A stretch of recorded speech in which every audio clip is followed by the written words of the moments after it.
what are some of the things you liked about Chicago? Oh, the Art Institute.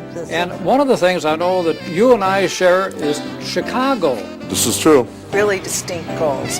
Our primary interest was in campaign finance reform, but we were also interested in election law and in civil union. And better and cleaner politics in Oregon. Dan, good to have you on Speaking Frankly.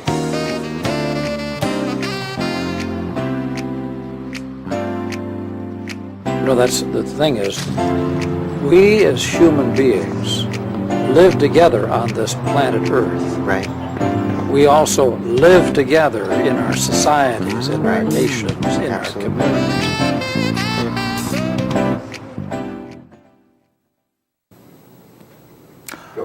Welcome to Speaking Frankly. Well, here we are.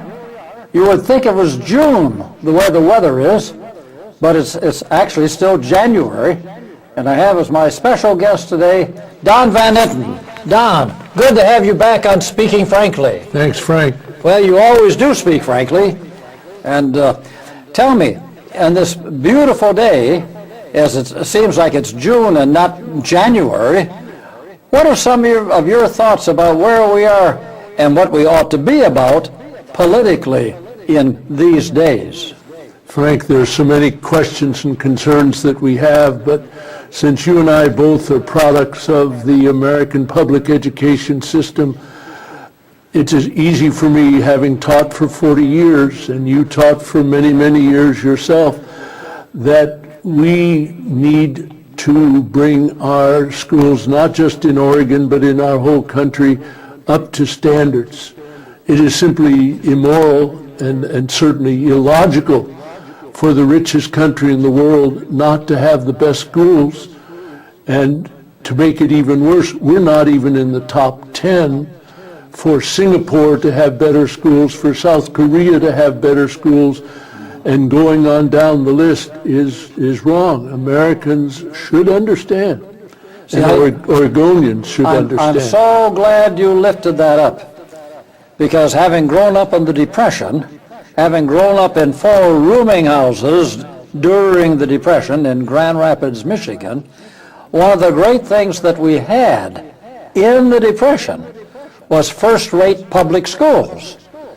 My grade school, Lexington Grade School, still stands, a 3-story red brick building on 1/3 of a city block.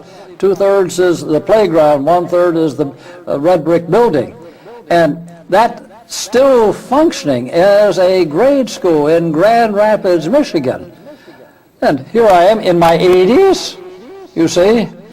Now, same thing, my high school is still standing, but it's no longer a high school. I took my wife there about 2.5 years ago, and lo and behold, they've converted it into 32 condominiums. It is in such a good location, they were building another condominium on the roof, so that because of its easy access on the west side of the Grand River to the main business district on the east side of the Grand River. Now, but that's how well those Dutchmen in those early years built public education. How about yourself? And Frank, I have to answer exactly the same. The kindergarten that I went to at Ross Elementary School is still there in California. The Lincoln Elementary School, I went to the 5th and 6th grade in the 6th grade in Ashland. Larkspur Corte Madera School, where I went to the 2nd and 3rd grade, those are all there, but none of them have plaques saying Frank Nelson went there, or in my case, Don Van Etten went there. Yep. But they're still serving the purpose. And I had an even better good fortune. I spent 8 years teaching at the very school that I'd gone to the 2nd and 3rd grade. I taught 7th grade. But the point is, Frank, that Oregon, and I'll focus this on Oregon, it's true of the whole country, but I love Oregon. We came in Oregon, our family did in 1845, so I am an Oregonian by genetic heritage.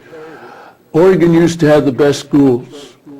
Measure 5 came along in the latter part of the 20th century, And now our schools aren't even among the top 10. They're of the bottom 10. Oregon schools are not up to standards. And I'm speaking about the elementary and high schools. When I went to college at Oregon State, 1951 through 55, the tuition was less than $20 a term. Now it's astronomically gone beyond it because as the tuition has gone up, state support has gone down, and there's a widening gap. Who pays that widening gap? Students. And as you know, and most of the viewers in our country know, that the tuition debt that American students are amassing is one of the largest personal debts in our country. It should not be a factor of how much money you have or how much money you're willing to indebt yourself to get for an education. You had the GI Bill, I had an Oregon educational system that was affordable. We have got to go back to the concepts of affordable and excellent public education. Yeah. Well, you know, I couldn't agree with you more, because as a matter of fact, my whole life has benefited from the fact that I had first-rate public schools, and then later with the GI Bill, having served in the Navy Air Corps, first-rate universities that were available and affordable. I still had to work. I mean, I had the GI Bill. I still had a part-time job cleaning a drugstore at night that had a lunch counter that came in at 11 o'clock at night and worked until about 1 o'clock in the morning cleaning. I didn't get paid any money, but I got by 3 meals, you see, and I had the GI Bill in terms of the tuition. So I could go on and get a bachelor's and a master's and started on a PhD at the University of Michigan, and then later continue that with a Bachelor of Divinity, a graduate degree in theology, and started on a PhD, which I never finished, writing a PhD thesis on Richard Hooker and John Milton on church and state, you see. But this was all possible, and I want that to be possible in this generation and for future generations, to move ahead in higher education and not be so terribly in debt that they can never get out of it, you know, as they move ahead with their lives. And there's one other aspect of the GI Bill that I'd like our viewers to understand. I got to Oregon State just as the GIs were gone, had graduated. But every instructor spoke to us about how much better the students had been in the last several years since World War II, that the GIs were the best students they ever had.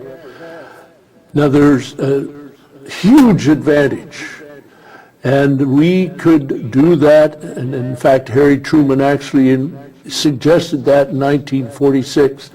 There is a huge advantage to coming to college as an adult. Instead of being a college kid, be a college man. The GIs were college men and women, mostly men in that case. They were the best students the college has ever had. There is unfortunately almost a cultural bias towards going to college and having fun. Along about your junior year, you start growing up. Wouldn't it be better not to waste those first 2 years? And there are two ways to do it. And the first and most important way is the one that Harry Truman, as I mentioned, proposed. He called it the public service concept. And it was that every man would go into the military for 2 years and then get college after that. Because the 2 years of service, and this is not simply a political thing, the Mormon Church requires that all of their young men, and apparently women now, give 2 years to the church in a mission project. The huge advantage to Brigham Young and other schools that are essentially Mormon schools is that they have these adults coming back always coming back and coming in to raise the standards, the maturity level of the class. If every kid would join Peace Corps or Teach for America or the Job Corps or do a Mormon mission or spend 2 years working, then when they went to college at the age of 20 instead of 18, they would be better students, they would appreciate it more, they would give more to the college than they can as an 18-year-old, particularly an 18-year-old boy. But at the bottom of it all is we've got to be able to afford to support the colleges, which the state of Oregon can't. We've got to have enough money to do it, but with these two benefits that I've described that are historic, that have been proven by history, we would have a better state, because the crucial thing, Frank, and you implied it in your statement, all of the things you've been able to do, the years of teaching at Linfield College, would not have happened had you not had the GI Bill. And therefore, the contribution you were able to make was so much greater. We'll multiply that by millions, or certainly in the state of Oregon, hundreds of thousands, and we'd have so many benefits coming back to our state, not the least of which you earn probably a lot more money as a GI Bill college graduate than you would have earned if you had been working in a furniture factory like your father did. Well, that's true. And, you know, the great thing is that what we want and what we need in this US of A as a democracy is an opportunity for each generation, for the children of each generation, not only to get a first-rate education, a good public education, there can be private education too, but available, a first-rate public education, because that's what I had growing up in 4 rooming houses during the Depression, you see, that I was not handicapped for the rest of my life because I didn't have an adequate education. I had a first-rate education through the Depression, you see. I want that for this generation, for every succeeding generation in the US of A, this democracy. You see, it's not enough that we all have the right to vote. We all have the responsibility to make a positive contribution to the life of our communities. You know, the local community, at the state level and the national level. Now, that's what we need to have the vision of. No, it's not just a matter of going to college so that we can make more money. No, we ought to be going to college and university so that we develop the skills and the abilities and the finesse to actually make more of a contribution to the good life for all of us as citizens. And the proof of that, Frank, and it's absolutely priceless, because it's been true almost from the beginning of our country, more than 200 years ago, that it has been a tradition that every generation, the next generation has it better, the next generation has it better.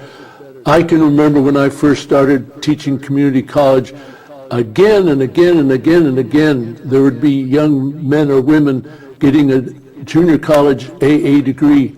Were the first, and they were proud of it. Their whole families were proud. This was the first person in their whole family that had ever gone to college. Well, we have reached the point where that's almost becoming commonplace, but there is overwhelming evidence that the circumstances in our society, the lack of fairness, as President Obama has called it, has given us the huge negative prospect of the next generation is not going to be able to afford to buy a house like our generation was, are not going to be able to afford to send their kids to college like our generation did, are not going to be able to invest in public service and all the other things that we accepted as routine. It's a change in direction, and that's our country, and our country will be the less for it. And the people who can control that, that is, the people who can change that, are in Congress today and are in the state legislature today. and there are investments they can make. See, what you've just lifted up is